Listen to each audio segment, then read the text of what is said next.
Hello everyone, welcome to my channel nursing Sakhi. इससे पहले एक वीडियो में मैंने preparation of 1 litre bleaching solution के बारे में बता दिया है, तो आप मेरे चैनल नर्सिंग सखी पर जाकर के उस वीडियो को देख सकते हैं। उसके बाद ही आप इस वीडियो को देखें तो आपको ज़्यादा समझ में आएगा, क्योंकि आज इसमें हम बात करने वाले हैं कि 0.1% क्लोरीन का जो सॉल्यूशन हम बनाते हैं अस्पताल के अंदर, वो उसके एम क्या है, उसके उद्देश्य क्या हैं, वो इतना महत्वपूर्ण क्यों है ये सॉल्यूशन कि हम अस्पताल के अंदर बनाते हैं इसको, और वो अस्पताल के लिए इतना ये सॉल्यूशन ज़रूरी क्यों है। तो इन सब बातों के बारे में इस वीडियो में चर्चा होगी, तो आप ज़रूर उस वीडियो को ज़रूर देख लें कि कैसे बनाया जाता है, और इसमें केवल ये जानकारी रहेगी कि इसके यूजेज क्या क्या हैं, इतना महत्वपूर्ण क्यों है। तो आइए जानते हैं इस वीडियो में। जैसे ही आप कोई भी प्रोसेस कर लेते हैं, अगर अस्पताल के अंदर आपने बना के सॉल्यूशन रख लिया है, तो फिर इसका एम क्या है, इसका उद्देश्य क्या है, इस टॉपिक पे हम चर्चा करते हैं। पहले जैसे ही हम किसी पेशेंट पे जब भी जो कोई प्रोसेस करते हैं, तो उसमें जो चीज़ें हम यूज करते हैं, वो इंस्ट्रूमेंट हो सकता है, ग्लव्स हो सकता है, कोई भी चीज़ होता है, तो अगर डिस्ट्रॉय करने वाली है तो हम तो उसको जिस कलर कोड के हिसाब से बिन रखी रहती है वो उसमें तुरंत डाल देते हैं कि वो BMW बकेट में डाल देते हैं ताकि वो चला जाएगा। लेकिन कुछ चीज़ें ऐसी रहती है कि उसको हम BMW बकेट में नहीं डाल सकते, उसका पुनः हमको रीयूज़ करना होता है। तो एक पेशेंट पे जब कोई चीज़ यूज कर ली गई है, कोई आर्टिकल्स यूज कर लिया गया है, कोई इंस्ट्रूमेंट यूज कर लिया गया है, तो उसको किस तरह से दूसरे मरीज पे हम अप्लाई कर सकते हैं, इसके लिए ज़रूरी है ये 0.5% क्लोरीन का सॉल्यूशन। क्योंकि जैसे ही हम किसी पेशेंट पे जो इंस्ट्रूमेंट अप्लाई करते प्रोसीजर के अंदर, उसमें ज़रूर माइक्रो ऑर्गेनिज्म लगे रहते हैं, इन्फेक्शन लगा रहता है, या ब्लड का कोई पार्ट लगा रह सकता है, कोई भी इन्फेक्शन लगा हो सकता है। तो उसको माइक्रो ऑर्गेनिज्म फ्री करने के लिए, इन्फेक्शन फ्री करने के लिए उस इंस्ट्रूमेंट का दोबारा हम रीयूज कर सकें किसी अन्य मरीज पे, तो उसके लिए ज़रूरी है ये 0.5% क्लोरीन का सॉल्यूशन कि इसमें हम ला करके उसको और जो जिसमें बाल्टी में बनाए या टब में बनाए उसमें ला करके उसको डाल देते हैं। और किस तरह से हमको डालना है इस पे बात करते हैं।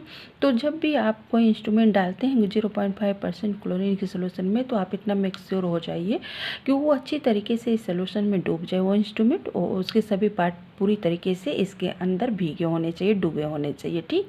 और कोई इंस्ट्रूमेंट ऐसा है जिसमें लॉक लगा हुआ है, तो लॉक को ओपन कर दीजिए। अगर किसी में बहुत सारे इंस्ट्रूमेंट होते हैं जिसके माउथ बने रहते हैं, तो उनके माउथ को ओपन कर दीजिए। और कहने का मतलब है कि इतना आप मेक श्योर हो जाइए कि सब उसके पार्ट्स के अंदर 0.5% क्लोरीन के सॉल्यूशन के अंदर हमको पूरी तरीके से इसमें डुबा के रखना है, ठीक। तो और अब आती है टाइमिंग की बात कि कितने समय के लिए हमको इसके अंदर रखना होता है। तो हमको घड़ी से देख करके केवल 10 मिनट उस सारे इंस्ट्रूमेंट को जिसको हम किसी प्रोसीजर में अप्लाई कर चुके हैं इसके अंदर हमको भिगा करके डुबा करके रखना होता है।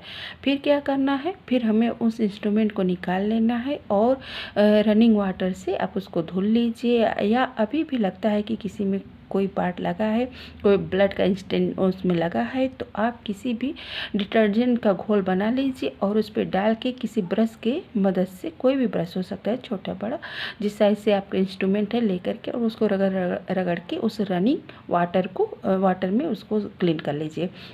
लेकिन ये क्लीन करने से पहले आपको बिल्कुल जो भी क्लीन कर रहा है उसको मिक्स होना चाहिए। उसने ग्लव्स या मतलब एप्रन, मास्क, सारी चीज़ें उसने खुद पानी है, क्योंकि सबसे पहले इंसान को अपने आप को प्रोटेक्ट करना चाहिए। फिर और अस्पताल के अंदर तो सारे इन्फेक्शन वाले ही काम होते हैं, तो ये सब पहन करके ही उसको इंस्ट्रूमेंट को क्लीन करना है, उसमें से यानी इस घोल से निकालना भी है, ठीक। तो इस तरह से आपने निकाल लिया, बिल्कुल उसको क्लीन कर लिया। अब क्या करना है, आपको चीज़ों को स्टरलाइज करना होता है। उसके लिए जब आपने साफ़ कर लिया सबको, तो उसको बिल्कुल आप धुल करके एक ट्रे में रख दीजिए कि थोड़ा सूख जाए। उसके बाद जिस तरीके का स्टरलाइजेशन करना है आपको, वो ले जा करके आप ऑटोक्लेव कर सकते हैं उसको। तो इस तरह से आपने जाना कि 0.5% क्लोरीन का सॉल्यूशन के कैसे बनाते हैं, तो मैंने बताया है। इसमें जाना कि उसके उद्देश्य क्या, किस तरह से इसको यूज़ करते हैं। लेकिन एक बात और रह गया है, वो भी मैं आपको बता दूं कि ये अक्सर पूछा जाता है कि कितने घंटे तक एक बार अगर हमने सोल्यूशन बना लिया है तो कितने घंटे तक रखते हैं। तो आप जब भी सोल्यूशन बनाएंगे तो उस बकेट या उस टब पे क्या होता है, टाइमिंग होनी चाहिए कब आपने बनाया है इस 0.5% के सोल्यूशन को, और डेट। तो आप इसी पे एक लेबल लगाएंगे तो ताकि उससे पता चलता है केवल हम एक बार बना करके 6 घंटे के लिए रखते हैं। 6 घंटे बाद हमको फिर दूसरी बार 0.5% क्लोरीन का सोल्यूशन बनाना होता है। तो इस तरह से जब भी बनाएं तो उस बकेट पे आप टाइम और डेट ज़रूर आप नोट करके इस पर किसी टेप की सहायता से चिपका दीजिए कि आपने कितने समय पहले बनाया था, ताकि उसी से अंदाज़ा हो कि जब दूसरा स्टेप आएगा ताकि 6 घंटे पूरे हो जाएंगे तो वो दूसरी बार एक क्लोरीन का सोल्यूशन वो बना लेगा। तो इस तरह से बहुत वीडियो आप सबके लिए बहुत महत्वपूर्ण है, ताकि आप इस आप इसमें अच्छी तरह से आपने जाना कि किस तरह से इसमें चीज़ों को डालते हैं, किस तरह से आप प्रक्रियाओं को करने से पहले माइक्रो ऑर्गेनिज्म फ्री करते हैं अपने इंस्ट्रूमेंट को। तो इस वीडियो में बस इतना ही, मिलते हैं अपनी अगले वीडियो में, तब तक सभी को थैंक यू वेरी मच।